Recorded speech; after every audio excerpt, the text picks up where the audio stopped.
Los servicios que usan las contraseñas como sistema de autenticación son susceptibles de sufrir ataques de diccionario o de fuerza bruta. Cuando hablamos de ataques de diccionario, nos estamos refiriendo a que un atacante va a ir probando sucesivas contraseñas extraídas de lo que se conoce como un diccionario, que viene a ser como un archivo con una serie de palabras. Por ejemplo, en la imagen, esto sería un ejemplo de diccionario. Aquí aparecen una serie de palabras en función del idioma que uno sospecha que esté utilizando el objetivo, pues así tiene una colección de palabras. El ataque de diccionario consistiría en ir probando toda esta sucesión de palabras tratando de entrar con un determinado usuario. Cuando la combinación usuario-contraseña será correcta, accederíamos al servicio. Un ataque de fuerza bruta o de rango consistiría en ir probando toda la serie de combinaciones posibles, pues de caracteres de una determinada longitud. Por ejemplo, si probamos contraseñas de 4 caracteres, podríamos empezar con AA, luego probaríamos con AA-AB, luego con AA-AC, AA-AD, etcétera, etcétera. Iríamos probando todas las combinaciones de 4 caracteres, 8 o los que uno quiera. Vale, vamos a probar en este ejemplo un ataque de diccionario donde en la parte de arriba, en esta máquina, está el atacante y en la parte de abajo pues tengo un equipo remoto donde se permite el acceso por SSH, autenticación por contraseñas. El atacante de alguna forma ha descubierto que en este equipo remoto pues hay un usuario que se llama Asir11. Bueno, la forma más sencilla de ataque de contraseñas sería hacerlo de forma manual, es decir, poner el nombre del usuario, conectarnos y empezar a probar contraseñas. Cuando la contraseña falla, probamos otra y así hasta que llegamos al tope máximo de contraseñas seguidas que podemos introducir y, como no hemos adivinado, nos echa. Bueno, este sistema es posible hacerlo, pero es muy lento. Para eso, utilizando lo que comenté antes, diccionarios y un software que automatice todo este proceso, podemos acelerarlo, ¿vale? Hay muchos programas que permiten hacer esto. Yo voy a utilizar en este ejemplo uno que se llama Hydra, y lo que voy a hacer aquí básicamente es el usuario que conozco en el equipo remoto es Asir11, tengo un fichero de contraseñas, lo que mostré antes, el diccionario. Voy a probar también contraseñas en blanco, como contraseña el propio nombre de usuario o el nombre de usuario invertido. Voy a guardar los resultados en este fichero, voy a hacer 10 pruebas en paralelo para acelerar el proceso, que se me muestre por pantalla lo que estoy haciendo y voy a atacar el servicio SSH que corre en esta máquina remota en el puerto 22. ¿Vale? Hydra lo que va a hacer es lo que yo hice antes a mano, pero acelerando el proceso. Vale, entonces le doy a Enter y podemos ver aquí que Hydra está probando contraseñas. Empieza a probar, espera la respuesta del equipo remoto. Cuando no es correcta, pues ella sigue probando hasta encontrar una contraseña correcta o que se acabe el diccionario. Bueno, dejamos a Hydra haciendo su trabajo y voy a la máquina remota. Bien, este tipo de ataques dejan rastros en los equipos. Existe una carpeta en los equipos Unix, Linux, que es /var/log, donde se guardan ficheros de registro del sistema. Bien, en concreto para el SSH hay un fichero de log que se llama out.log, donde los fallos de autenticación o el acceso correcto, en caso de que el usuario introdujese bien la contraseña, queda registrado. Bien, existe un comando muy útil para los administradores de sistemas, que es el comando tail, para ver las últimas líneas de un fichero, y con la opción "-f" podemos ver en vivo las últimas líneas. Bueno, Aquí vemos que Hydra ya ha acabado, ha descubierto que el usuario Asir11 posee la contraseña Ibicenca y, aunque esto no se ve muy bien, lo vamos a ver ahora con otro ejemplo, en este fichero de log, en el /log out.log, van quedando pistas de que el usuario Asir desde esta máquina por SSH ha probado una contraseña que no es correcta. Vale, aquí me dice que esto ha sucedido más veces, aquí otra vez fallo de autenticación por el usuario Asir11, fallo de autenticación, etcétera, etcétera. Vale, aquí Hydra lo que me ha terminado de descubrir es esta contraseña. Bueno, pues yo voy a probar SSH, usuario Asir11, IP remota, contraseña Ibicenca, y efectivamente entro. Vale, Hydra ha descubierto la contraseña después de hacer sucesivas pruebas y puedo entrar. Vale. Bien, evidentemente uno puede pensar, vale, tú estás en un entorno de pruebas, todo está controlado, sabes el nombre de usuario, tienes un diccionario ya con la contraseña correcta. Vale, en el mundo real, el descubrimiento de usuarios o de cuentas de usuario sería una de las primeras fases de un ataque. Si nos ceñimos a la Cyber Kill Chains, a la cadena de muerte cibernética, sería la primera fase, reconocimiento.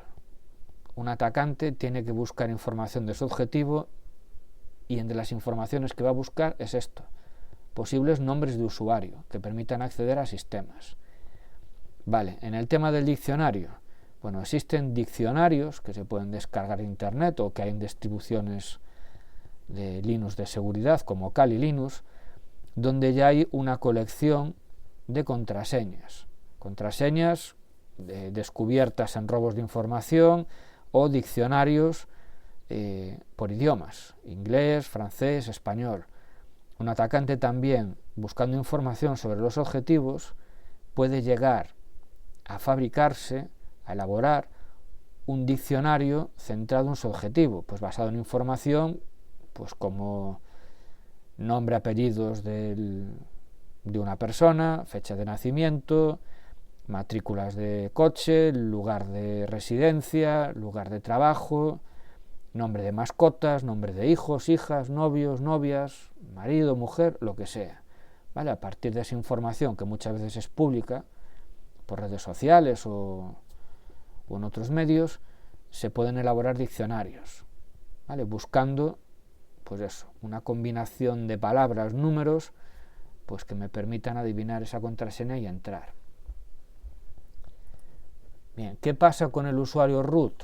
Y no solamente con el usuario root, con los usuarios predeterminados de sistemas. Es decir, hay muchos sistemas que ya vienen con cuentas predeterminadas. Típicamente en los sistemas Linux tenemos un usuario que es el usuario root. En equipos Windows pues estará el admin o el administrador. Estas cuentas a veces vienen deshabilitadas, como es el caso de Linux Ubuntu, por ejemplo, pero se pueden llegar a habilitar. Pero hay otros sistemas donde esas cuentas vienen habilitadas, vienen con contraseñas por defecto, no se pueden deshabilitar y además sus contraseñas por defecto son públicas. Ejemplo, los dispositivos de comunicación, tipo routers, switches o a día de hoy un montón de aparatos que tenemos por casas o empresas accesibles vía red, cámaras IP, cámaras de videovigilancia, cosas de este estilo. Bien, pues muchos de estos equipos vienen con contraseñas, root, admin o cosas parecidas y una contraseña por defecto conocida, porque ya viene en el manual. ¿Vale? Entonces, la única medida de protección que tendríamos en estos sistemas es cambiar la contraseña. ¿Vale? En otros sistemas, como lo que comentaba de Ubuntu, se optó por deshabilitar esa cuenta de administrador. ¿Por qué? Porque en caso de un ataque de contraseñas, esto, es decir, descubrir un usuario del equipo remoto, ya estaría solucionado. Si el usuario root está habilitado, yo puedo probar contraseñas para acceder como root. ¿vale? Si el usuario de un equipo no es root, tengo que trabajar la fase de investigación para descubrir esto, ¿vale? Si ya lo sé, porque ya es un sistema conocido con cuentas predeterminadas, pues esa primera fase de investigación para descubrir el usuario ya no me tengo que molestar en hacerlo, ¿vale? En este entorno de pruebas yo sí habilité el usuario root en la máquina remota y le permití además el acceso por SSH. Bueno, pues en este entorno, con un usuario root habilitado con acceso permitido por SSH, la máquina remota es susceptible de sufrir un ataque por contraseñas. Y aquí sí vamos a ver en el /var/log out.log qué es lo que pasa cuando me lanza un ataque como este. Vais a ver que en tiempo real el -f me está sacando un montón de registros que básicamente lo que me están diciendo es las distintas pruebas del software Hydra de ataque de contraseñas me están fallando y yo estoy guardándolo, ¿vale? Todo esto tiene que ver con errores o repetición de errores, ¿vale? Esto es muy importante para un administrador de sistemas. Este comportamiento anormal de fallos de autenticación queda registrado y es obligación del administrador de este sistema revisar estos ficheros, localizar estos errores y ver por qué están sucediendo. Puede ser que un usuario se está equivocando, mete mal la contraseña 1, 2, 3, 4 veces, o puede ser como esto, que son cientos de intentos de probar contraseñas que están fallando. Cuando te encuentras con cientos de líneas como estas, lo que está claramente sucediendo es que alguien está haciendo un ataque de contraseñas, ¿vale? Entonces habría que actuar.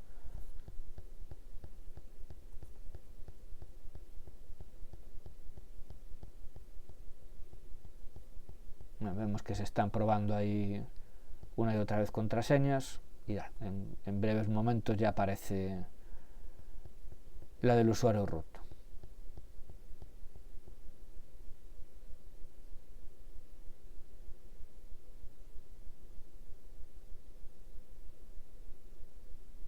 ¿Vale? En este caso el usuario root pues tenía esta contraseña, ¿vale? Y todo eso, todos los fallos anteriores quedaron registrados, ¿vale? En el fichero /var/log/out.log, ¿vale? De hecho, puedo probar, acceder, desde la máquina atacante, accedo como root y entro, ¿vale? Bueno, ¿qué medidas de precaución puedo tomar para este tipo de ataques? Bueno, la primera es dejar de usar un sistema de autenticación débil como son las contraseñas, que se basan en que yo puedo entrar si introduzco algo que conozco, y lo que yo conozco lo puede conocer otra persona. El sistema de autenticación, por ejemplo en el caso del SSH ideal, sería la autenticación por identidades digitales. Nadie puede entrar en un sistema, primero, si no está autorizada la clave pública correspondiente, y segundo, para poder entrar hay que estar en posesión de la clave privada, que eso es secreto, ¿vale? Es decir, eso ya no se adivina, o la tienes o no la tienes, ¿vale? Bueno, en caso de sistemas donde sí o sí haya que utilizar autenticación por contraseñas, bueno, pues ya veremos más adelante en el curso que se puede optar por software que analiza el fichero de log y cuando detecta demasiados fallos de autenticación activa el firewall y bloquea al equipo atacante. Ese sería un ejemplo de medida, pues bueno, de protección buena. Evidentemente, sentido común a la hora de utilizar contraseñas. Las contraseñas tienen que ser robustas, tienen que ser largas, mezclar letras mayúsculas, minúsculas, números, caracteres especiales, no deben estar asociadas a cosas fácilmente adivinables, como lo que decía antes, de nombres, matrícula, marca de coche, ¿de acuerdo? Y en el caso de los usuarios, por defecto, si se puede, se bloquean, y en caso de no poder, pues bueno, contraseñas robustas. Vale, en el caso del SSH, para el usuario root, existen directivas que controlan su acceso. Si se mira el manual del sshd-config, del fichero de configuración del servidor, y se busca la directiva permit root login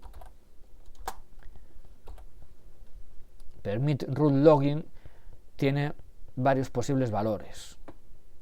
Estos dos primeros, que vienen a ser lo mismo, implicaría que el root no puede acceder por SSH usando contraseñas.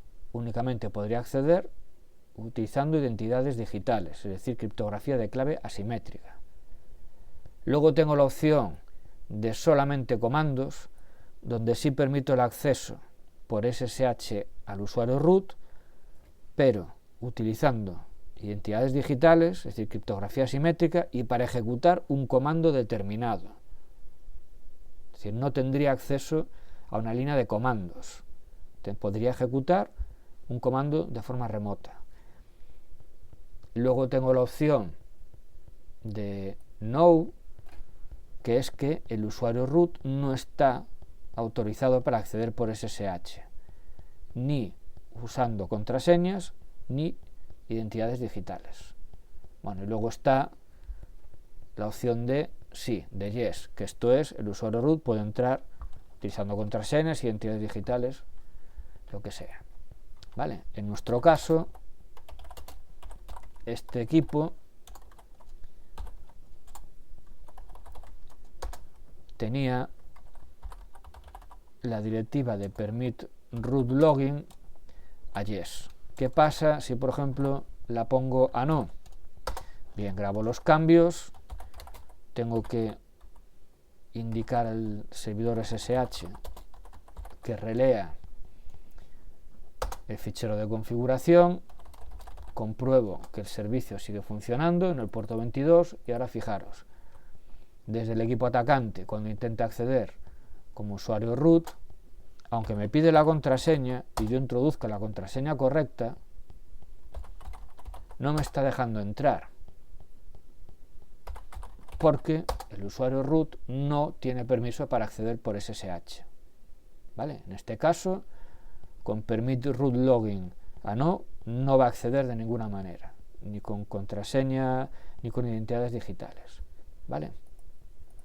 Bien, por supuesto, si el usuario root estuviese deshabilitado, pues ya no entraba. Vale, hay gente que para proteger un servicio como este opta a mayores por lo que se conoce como seguridad por oscuridad. La seguridad por oscuridad se basa en la creencia de si yo oculto una cosa y la gente no la ve, pues no me la va a saltar o no me la va a robar. Bueno, hay distintas técnicas de seguridad por oscuridad. Yo voy a poner ahora la más evidente, la más sencilla. Cuando veamos firewalls vamos a ver otra mucho más avanzada, pero la seguridad por oscuridad proporciona una falsa sensación de seguridad. Es decir, que tú escondas algo no significa que el atacante no termine encontrándolo.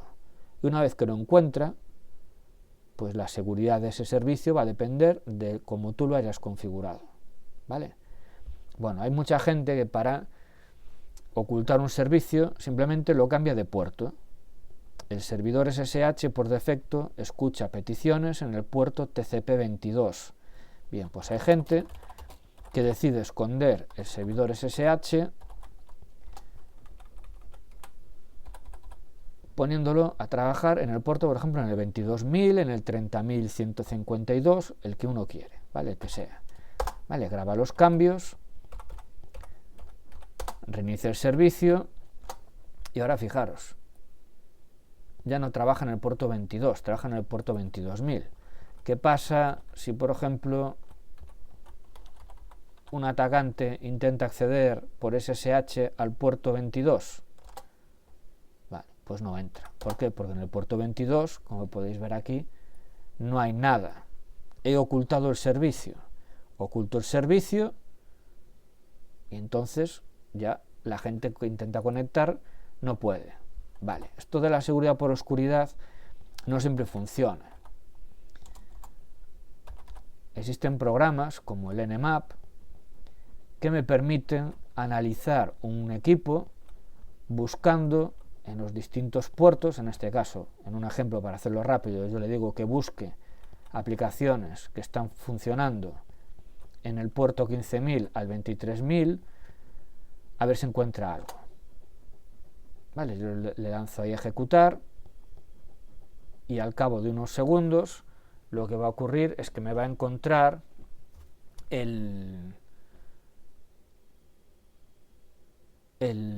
servidor SSH que yo escondí.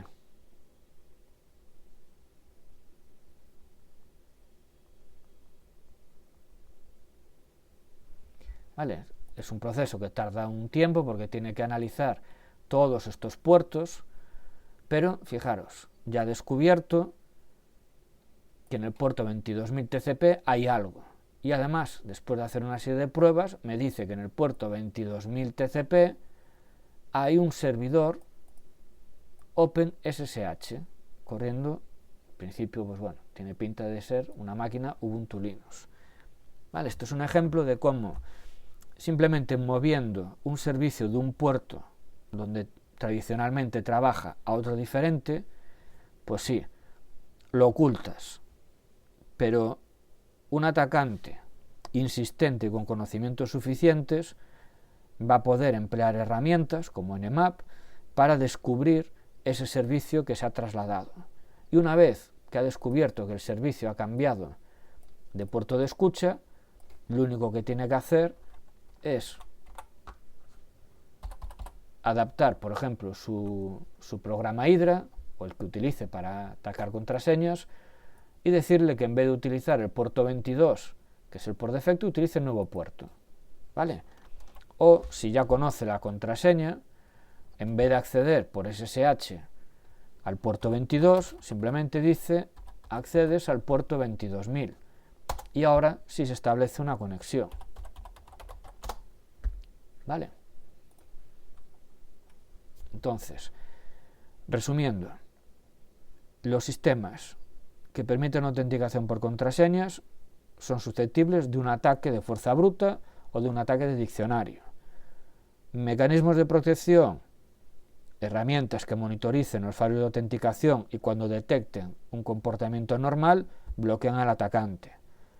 Usar, a mayores de eso, contraseñas robustas, ¿vale?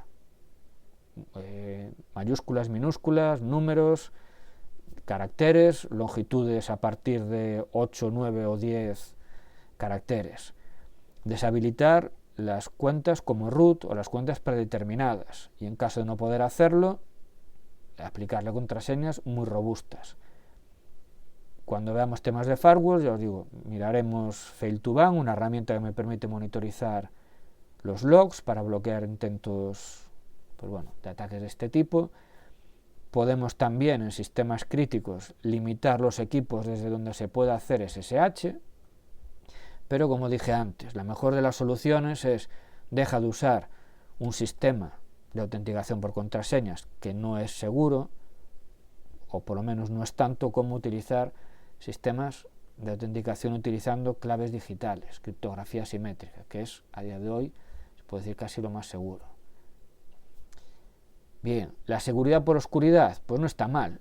Es decir, mover un servicio, sobre todo de este tipo SSH, donde debería entrar gente muy contada, pues a un puerto raro, pues no está mal, pero eso no te va a impedir que alguien con conocimientos e intenciones termine descubriendo eso.